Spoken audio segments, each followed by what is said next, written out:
What's good, everybody? This is Hans. This is Tristan. Welcome to the Hans and Tristan podcast. Today, we have a special guest. Yes, clap it up, clap it up, clap it up.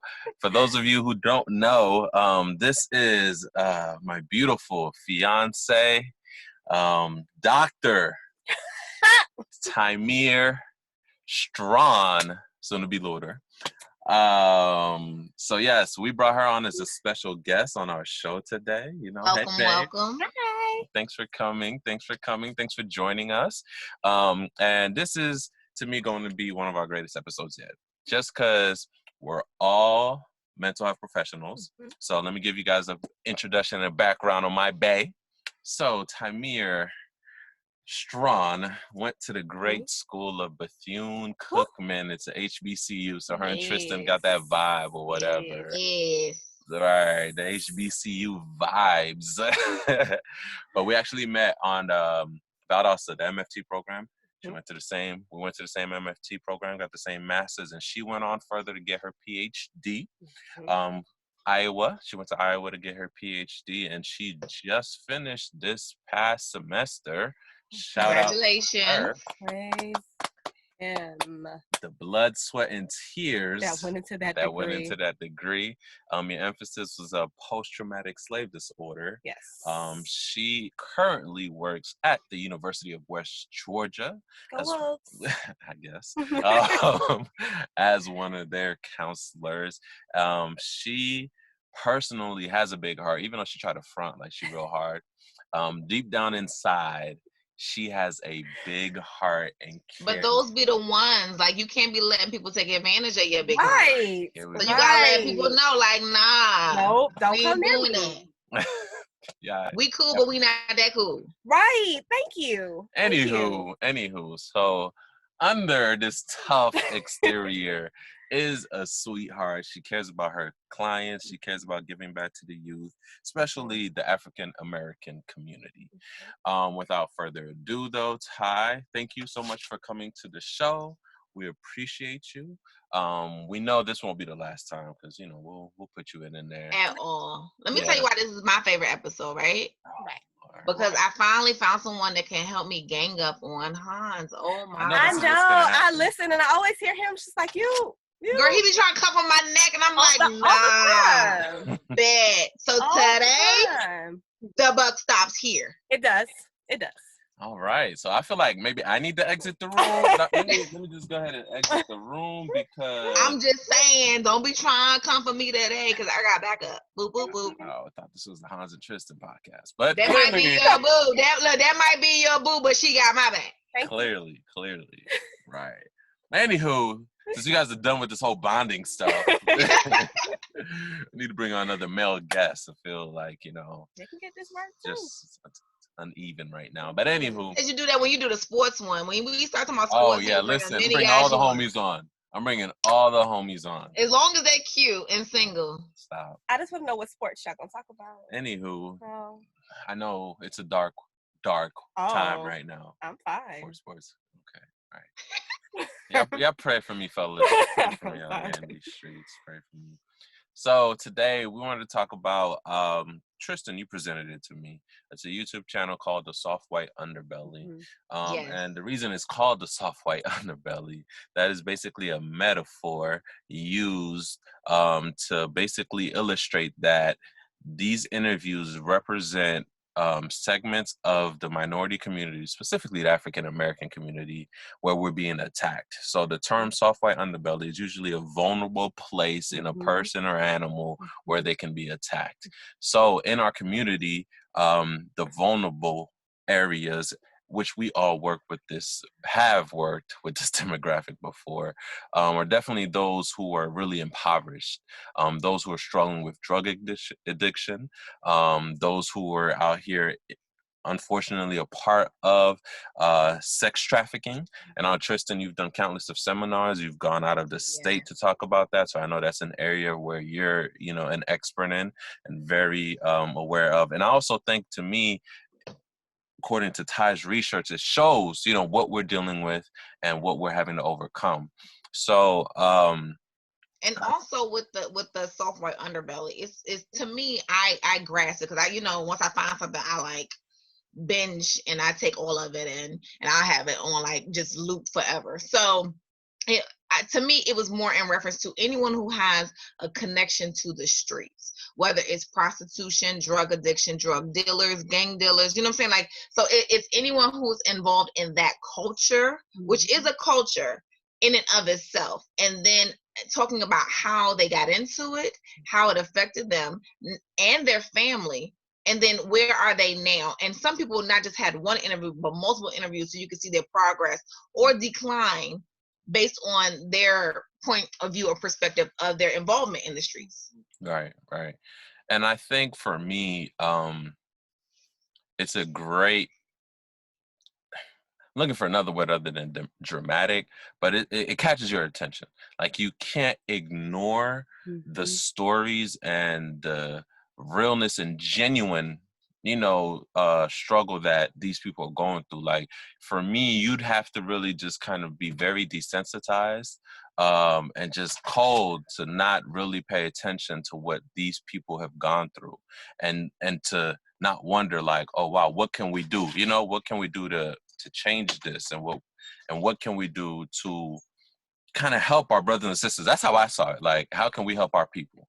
See, and I saw it in, because I got a lot of mixed reviews about this, right? A lot of people who, felt like they didn't like it, they didn't care for it, it was just another way to kind of expose the culture. And for me, I felt a certain kind of way, right?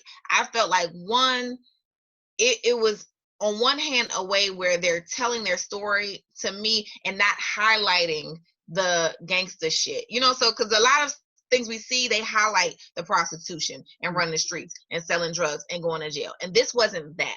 And then on top of that, it allowed these people to tell their story in a way where it wasn't demeaning. That was my perspective. Even though it was heart-wrenching, it was them still telling their story in a way where it wasn't like they're being degraded or, I guess, used. Well, one could argue though. So, once again, Soft White Underbelly is a channel on YouTube, guys. So definitely check it out. There's interviews on there. So that's what we're referencing. Soft White Underbelly on YouTube. They interview people in the minority community who are struggling with countless of issues, and it's really a depiction of, like you said, a culture, part of our culture of society that is usually ignored and taken advantage of. And initially though, Tristan, I see where you're coming from when people say like, oh, this is just another tool to use to exploit those people. But I think people feel that way because it happens so much, right? We even do it ourselves. And look, I'm a big fan of hip hop, right? But think about it, right? The content that happens in our music is from that soft white underbelly, right? Right. We're talking about, what happens in the streets and what goes on, right? And oftentimes it's glorified and it's made as a commodity and people consume it, and it's, a $1 billion industry. So think about it. There's a certain rep that comes with being from the street, right? There's something that's made cool about it and that people just really love, but nobody wants to stay there. Nobody wants to live there. And I think why people have that discomfort when they initially may watch that is because it's so real. That it's the part of the streets, like, the neighborhood you drive by and you're just like, oh, look, it's so decrepit, but you never take time to actually think there are kids growing up in that neighborhood. There are those are real people. Exactly. Yeah. And I think that's what this does. It brings it to your face. So of course it's going to make you feel uncomfortable, especially if you're not from that or have never really taken the time to talk to anybody who's from or dealing with any of these struggles, heroin addiction or anything. Right. Like and then on top of that, I think on the flip side, these are the family members that people hide. These are the family members that don't get invited to the cookouts and the birthday parties. These are the family members who are intentionally excluded. So many times we don't get to hear their stories and hear what happened to them because they're so, and we do because we, again, help this community. Yes. But other people don't get to see the stories and the backstories and how they got here because these people are the ones who are the castaways. And I think that to me is very important because they get to tell their story about, I didn't get here by myself. Well, what I'm curious about, because I know while watching a few of the stories, like it brought up a lot of emotions, right? It brought up, oh my gosh, like these were children who are going through this. Well, what's happening in the school system? What are parents doing? Like, are they going in? I actually believe one of them that I watched, like she was bullied all throughout and just trying to find her friend, and that's when her life changed. But I'm curious to know, like, from both of you, like, how did the stories that you all watched, like, how did it feel for you? Did it feel voyeuristic in a sense, or was it something like, okay, well, this could be a tool that I could use moving forward? Because when people talk about the exploitation piece, sorry, something's in my eye. When people talk about that exploitation piece, you look at who is recording these stories, right? And presenting them. The fact that many, exactly, and many have talked about, and that's what came out with one of the stories I watched, like she was paid to tell her story. And so is that also just like another form of exploitation with it? Just that voyeuristic piece of, oh, that's how the other side lives. I couldn't do Right. that, like how was it for you guys? I could see the voyeuristic point of it. For me, it was just it was like cold water. That's really what it was for me, because just coming from where I came from, this is what I saw. I've seen this. So what it was for me was just another like bucket of cold water. Like, you weren't too far from this, and this is still connected to you. That's really what it was for me. It was just like, you're really, you find yourself in a position where, yes, you don't have to live in these areas or anything like that any longer. You've kind of moved up, but listen, there's still people out here still struggling.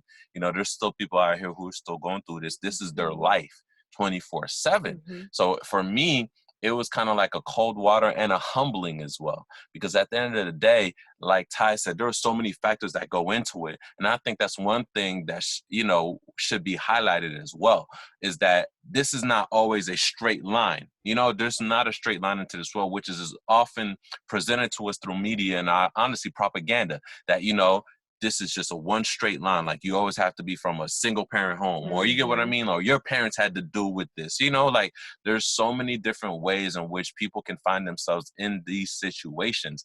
And for me, I just found it very sobering. And it was honestly just kind of refreshing. Like, okay, I need to go harder, because at the end of the day, I have to start to make a difference, because we're all connected in some way, shape, or form, right? They're all connected to somebody, right? Kind of like what you were saying. These are the segments of society. These are the family members that we like to hide, but they're still connected to somebody. So it kind of made me like, if I, in any way, shape, or form, have a connection with somebody that's headed down that road or is in that predicament, what am I doing? You get what I mean? Right. What am I doing? And that's really what it did for me. It had me going like, yo, like, yeah, this is still real. Like, you get what I'm saying? Like, yeah, I made it up and out, but we still out here struggling. Like, we're still out here struggling. And to me, I think one aspect I really focused on, especially with the one with the interview with the young lady named Amanda, it was a clear indication of our lack of knowledge with mental health as a culture.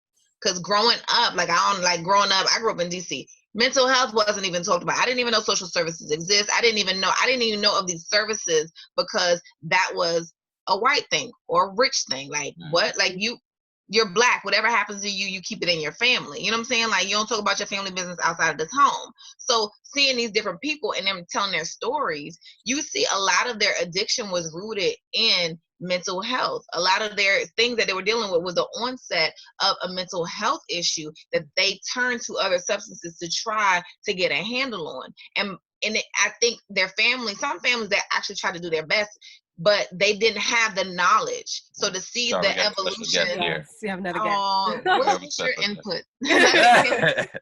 But to see that the evolution of mental health from being something that wasn't talked about at all to now, especially it being, Mental Health Awareness Month of May, talking about it greatly and trying to expose people and educate them so they can see the signs a lot earlier. I think, to me, that speaks volumes of us as a culture and how we want the help. We just got to be informed that the help is out there. No, that's definitely right. And I mean, you had me thinking about one of the ones I watched was Kimberly, and how her mom were struggling with mental health, which is why she was in and out of the foster care system to begin with. And it just hit close to home for me because my family for the longest took in foster kids, and it was just like, wow, like for you to, because she had a lot of bad experiences in the foster care system, right? In those resources that you share for us. So it kind of also brought back to me, and I know Ty, we've talked about this on a personal level, the distrust that the African American community has with those resources that that you stated. So to me, it's very complex when it comes to us. So of course, number one, we also have the stigma, right? The taboo of, oh, if you go see a therapist or a mental health professional, you must be crazy or something's wrong. But also the mistrust that we have, because think about it, our history has taught us not to trust them. Listen, to see the experiment, all these other things that we've experienced. It's just like, and I know Ty, you can speak volumes about that with your degree. It's like from slavery up until recent. Why should we trust you? Anybody? Why? Just why? When you have fed on our community, you have essentially pillaged everything that we've had to make yourself great and to cast us at the bottom. Yeah, it's amazing. And even just hearing those stories, I watched two. So I watched Kelly, which was very triggering for me. It was very triggering. And Ronnie. And they had two very different life experiences, though. And what I found different is that people often look at the families with the two-parent households like that child will be just fine. They will be okay. No, not at all. Not at all. Not if they are struggling in so many ways and they don't feel safe enough to talk about it. Right, and not if those parents aren't providing the environment. And I think that's what people fail to realize. It's the environment that the parents are providing, not necessarily the number of parents.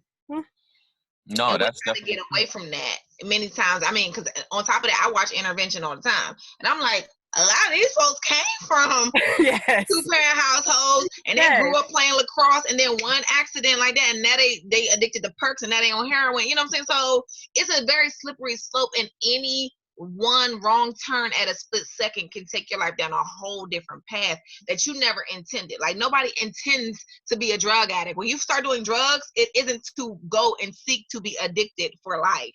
No, yeah. Like, that's not your intentions at all.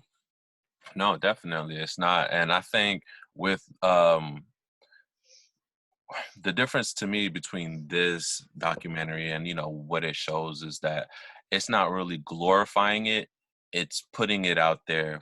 It does give it to you in a little shock value kind of, but I think that's just to grab your attention, and they're not really glorifying it. Because even when you listen to some of the questions that the person off camera kind of asks and their reaction, you could tell that like they're like, wait, what? At what age? Like things like that. So you could tell that they're taken aback too by what this, person or individual went through. And also it showed to me that you could hear kind of admiration, like, wow, and you still made it.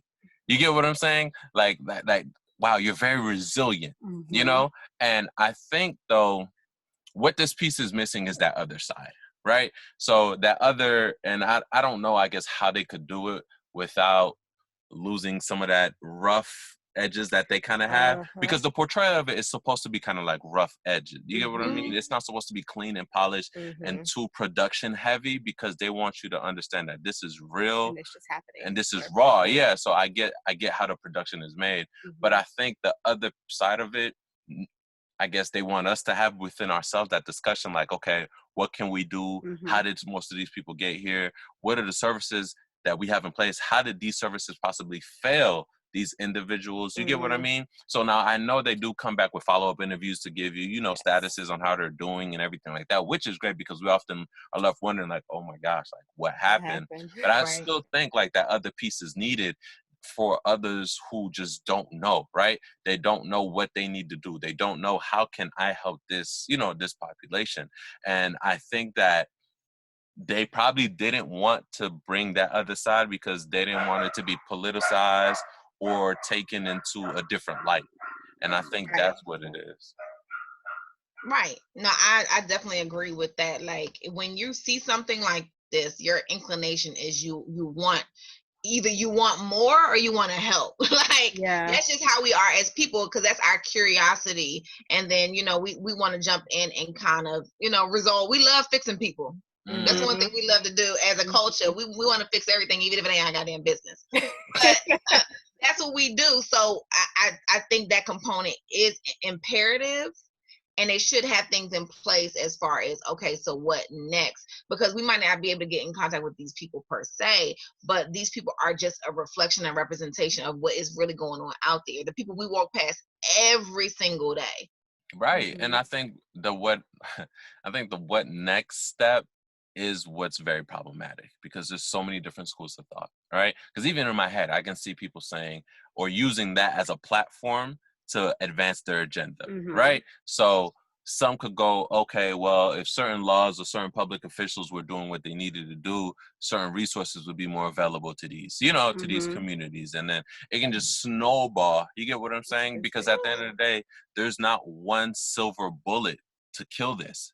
At all, because it's a trifecta. Like it's something that is not just the parents, it's not just the school system, it's not just the culture, it's so many things, and it's not just one thing. And then on top of that, each individual is different in what actually affected them and how they got to that point. We're just seeing the end result, which I think is imperative to see the actual story, because we have to know how to intervene and where to intervene. But the reality is, with every system and every organization, there's always going to be someone out there trying to hustle it. Yep, very much so. And I always think about watching these, I thought about that, like, where do you intervene, right? So I drew emerging adults. So for some of these cases, by the time they hit 18, like it was already done. The damage was done.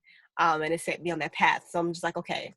So then is this a system where maybe there are things in place in schools, and we have certain programs in place in schools, and some states they have things in place, but like you said, it can just snowball to something really big. Okay, so this is missing here, so we need to have that here, but then there's no funding, and this, so how, I guess the bigger picture that came for me, the bigger question that came for me is, okay, so within my little means, right, how do I make the difference? Right. No, right. I love that you brought up, and the first thing that came for me is just do your part.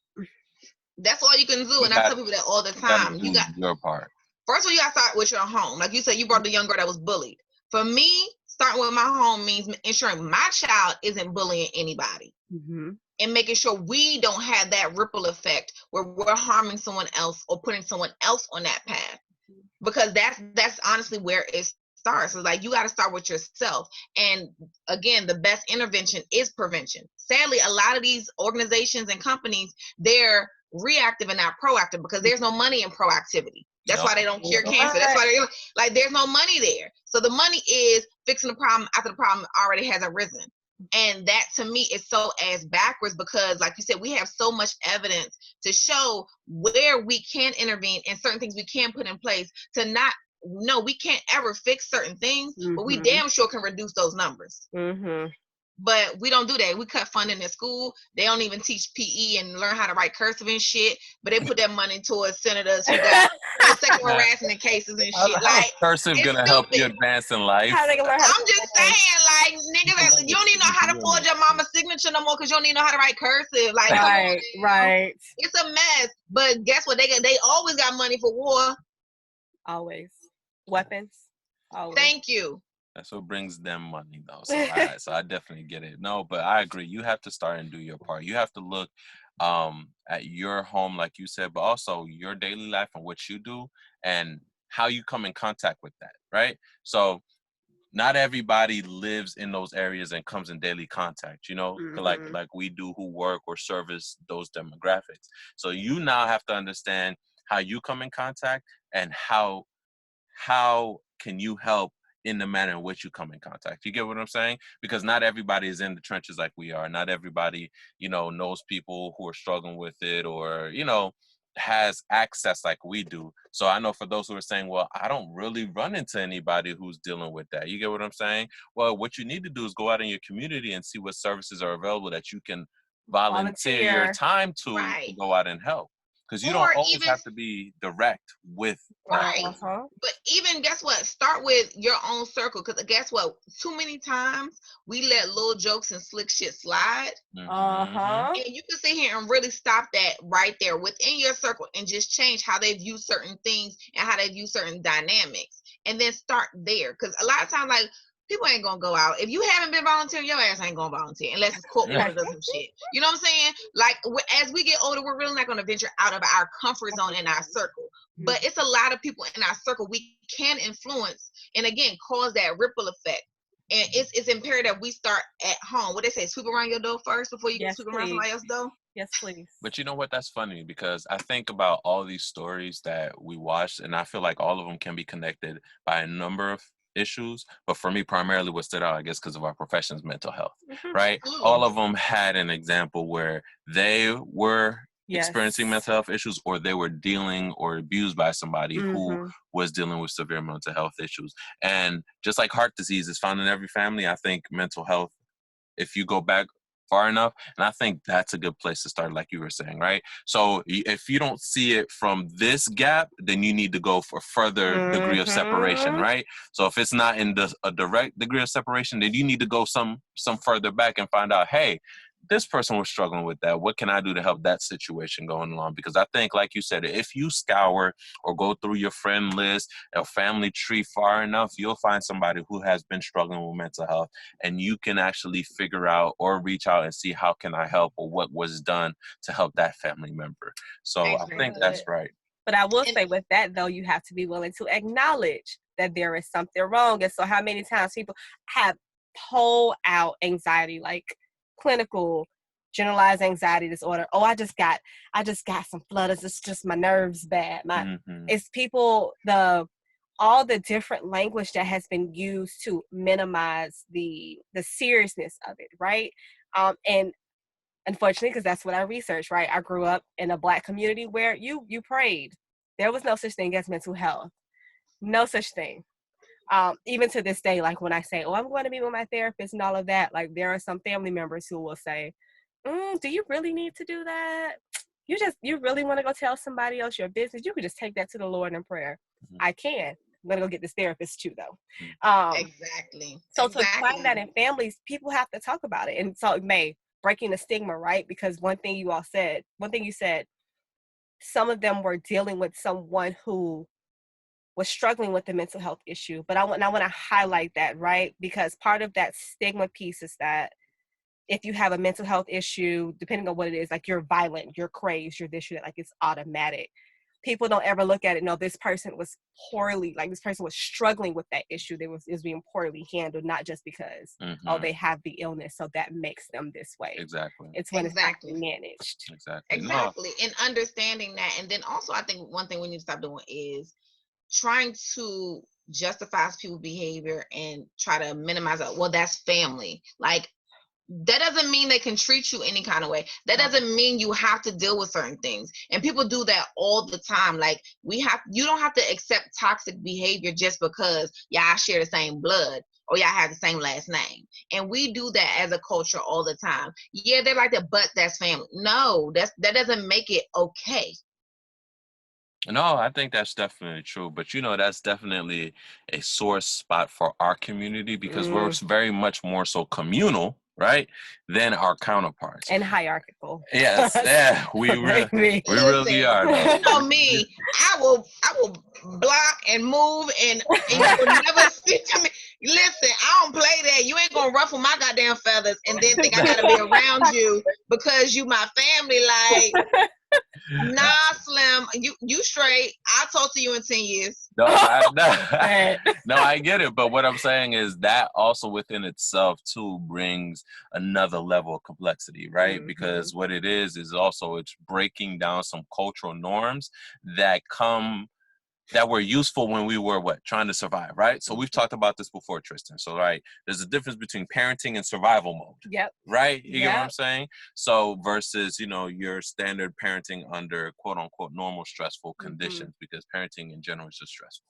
So listen, this week I got gray hairs, baby. I'm trying to tell you. Right? So I think though, like that manifests itself in our culture too. There are certain things, coping mechanisms that we've developed because of survival mode, right? Mhm. And I know that's a part of your study and certain things that we develop as a community because we're still struggling with what happened to us a couple of generations ago. And I say a couple of generations because we're not that far removed, No, guys. you're not. We're not that far removed. Like, At don't all. forget, Jim Crow was only one generation away. One. We're only one generation removed. It's not that far. So I think for us in the Black community, right, it comes by breaking down a couple of barriers. So not only, the hush hush taboo of it, which happens in white communities as well, right? Mhm. Oh, Uncle Johnny, yeah, he's just in that special place, or you get what I'm saying, whatever. Mhm. So it's not just us. Don't get that twisted. Oh, But also, absolutely not. Because how many times somebody done got raped or somebody, a family member, they turn around, have a baby, and now the son, the baby is the cousin, and no, that ain't your mama, that's your sister. You be like, And it's just swept okay, under the rug, hidden from everyone. absolutely. right. So, but I also think it comes with us realizing that there are certain cultural norms that are really not conducive to our mental health. Mhm. So that has to happen as well. We have to be like, you know what? This ain't right. Mhm. You get what I mean? Like, this ain't right. So just kind of like one thing Tristan is big about with her parenting, right? So there was this meme going around with Kev on stage about do you knock on your kid's door? Right? And see, look at Tristan's Knock. face. But listen though. Ooh. But I think even with that within itself, we need to fall back for a second. Like at a certain age, your child can be Mama given the right of still don't knock privacy. on Listen. knock. My thing is, I'm going to respect your privacy to the point where I'm not sitting here standing there while you're undressing. I'm not, you know what I'm saying? Like, I'm not going to be sitting here rummaging through your belongings. That's your room. I tell my daughter all the time, that's your room, sis. But at the end of the day, guess what? My job is still to supervise. So No. part of me coming in unannounced is surprise. What you doing? No, here's what I'm saying though. There's a difference between that and a difference between you don't have anything because I have everything. Oh yeah, see, no, I You don't see, believe in that. but that's what I'm saying. But that's what's being perpetuated as Yeah. growing up Black, right? Yeah. You Yeah, don't like, oh got no, like nothing. this is my house, this is my, like, no. See, at the end of the day, that's your room, and I respect your privacy. Again, I'm not gonna sit here and be going through your belongings, But at the end of the day, it's still a part of me that still needs to supervise, and then, honey, you don't need to knock on my damn door when you come in. So. No, I get that, but what I'm saying is, to me, that's a simpler example of Yeah. things that, as a Black community, we need to break down, right? Because we're so used to not having nothing. You get what I'm saying? And When we it's get carried, something, right? yeah. It's when that's what we carried. We bring along and we pass down to generations. So to me, that's just a small little microcosm of what we have to deal with, and that's just an issue of whether you should knock on your kid's door or not. You get what I'm Right, and I saying? totally agree. Like, even with, and I tell people all the time, like, even my daughter, I'm like, when I was growing up, my grandma ain't give a fuck about my mental health. Like, it was like either do the dishes or get the fuck out of my house. Like, it was there was no real in between. There was no discussions being had. There was no negotiation. It's my way. This is what I want. You stop what the fuck you're doing and you do it. Period. So with my daughter, even having conversations, and when she has issues with some of the things I'm doing, because again, I'm not perfect. I allow her to express herself. I didn't have that luxury of expressing myself and telling my grandmother what I didn't like or how she spoke to me or whatever. It was just like, so, but it's a more tedious route. When you care about someone's mental health, it's very tedious and time consuming because it requires those conversations and requires that understanding. Whereas sometimes as a parent, you're fucking tired and I just want you to do the dishes and get the fuck out my face. But you can't say that because then you ain't shit. So it's like, you gotta change how you do things and change how you actually talk. And that's why I say I love about this new generation of parents, because they are more mindful about how they're raising their sons and daughters and not having these bias and double standards and being mindful of how they speak to their kids to ensure that they're not traumatizing or re-traumatizing their kids from what they experienced. But it takes work. And sometimes as a parent, you're just fucking tired. It's like, for real, you're just tired. Like, I don't care. I'm just tired. No, I get it. But also at the end of the day, like you said, as a parent, you're responsible, right, for bringing up that fully functional adult, right? So you have to be mindful of what you're doing and how it's coming off to that child. And also you have to realize, where you're getting what you deem as parenting skills, or as you deem as, you know, what you need to do. But You like Ty said, that requires you to actually look at yourself and see what some of the parts that you don't like. but that's what I was getting to. So like having those conversations that you're stating, what it does is, the scary part about that is it causes you to do a lot of introspection, which will lead you to say, you know what, I'm imperfect, right? But that's just because I'm imperfect doesn't mean I'm not a good parent. Right, Right? but you know this when we do family therapy. Everybody wants change, but nobody wants to change. No, not at And all. it And takes a mature it's a individual. exactly, and it's a big issue because at the end of the day, like even for me as a parent, right? Like I had to really reflect on my upbringing and what I didn't like, and be mindful of not repeating that, and being mindful like, okay, Tristan, guess what? You might have anger management issues. You might be a little aggressive when you talk. And if you're trying to raise a daughter that is okay with being who she is and okay with being vulnerable, you can't talk to her like a nigga on the street.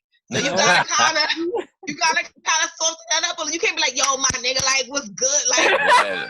It's not good look. It's not good right, you look. gotta kind of change that up, because if you talking to her like that, she's gonna go to school and talk to other people like that, and it's going to make a major difference in how people view her. So, do you want people viewing your child a certain way? Do you want your child to be handled a certain way because of how she's presenting herself based off of what you taught her indirectly? That's true though. That's true. And I think I think it's circling back to what we were stating before, right? It starts at home. So you really have to start right where you're at, and you have to do your part, because at the end of the day, this whole soft white underbelly of our community is not going to be protected by one or two people alone. All right. We as a community have to protect that. And what it takes is everybody doing their part and realizing that, you know what, the way that we interact and the way that, you know, we deal with things may not have been as effective, right? But there's still time to change. It's not, you get what I mean? It's not too far gone. You can still change certain things that that you've been doing, and how you've been interacting with people who are dealing with mental health, or people who are just being oppressed, or how you even view people with drug addictions. You get what I mean? Like, you can change. It's never too far. Like, as long as you're living and breathing, you still have an opportunity to make a difference, or to do something to better a family member or someone that identifies as, struggling with mental health or struggling with drug addiction or what have you. And you're not too far removed from it. I don't care how far up the ladder you go, you're not too far removed from And it. also understanding that it can happen to you. Sure can. No one walking this earth is untouchable. No one walking this earth is immune to the downfalls or the gutters of this world. No one. We've seen people come so high and then just plummet. So no one is immune to this. So understand that humility needs to be a part of your repertoire. Okay, on a regular basis. Right. Consistently. Because you can, if you look at this and you turn your nose up at people like this, then guess what? You're part of the problem. You are. Yes, Facts. No, like I said, for me, it was very sobering. It was sobering. Like, yo, it was like, yo, you must have forgot where you came from. Like, you're one step, fam. You're one step. Don't forget, you have this in your family as well. So Listen. it's not something that you're too far removed from. So you need to start to, do your part and remember where you came from, and remember to get back. That these communities that you often used to work in and now you drive by, there's still people in there struggling. Absolutely. So I think definitely. So for all those who are listening and watching, please check out. I think it's a great, even if you would just watch a couple. Even if you just watch a couple, I think you should check out Soft White Underbelly on YouTube. And while you're on YouTube, you should check out the Hans and Tristan podcast page. We got videos up. Hit that subscribe button. Since you already on there, you get what I'm saying? You were there already. You already on there. So definitely check out the Hans and Tristan podcast on YouTube now. You can see our lovely faces in the face of my bae. She cute. Definitely check her out. And also check us out on all our platforms. We're on Apple Music, Spotify, you name it, we're on there. Tamir, where can they hit you up on your social media? You all can actually find me on Instagram, _family_therapist. You'll see me. Yes, check her out. Hit her up. Tell her what you thought. Also, hit our page on our Instagram, Hans and Tristan Podcast as well. I guess you kind of see the theme that's going on here. But as always, thank you. We appreciate you joining us. Thank you for And having Thank you. It's our pleasure. Anytime. Yes. All right, relax, Tristan. Relax. Don't be like that. All right, guys. Thank you for joining us. We'll see you guys next time. Bye. Bye.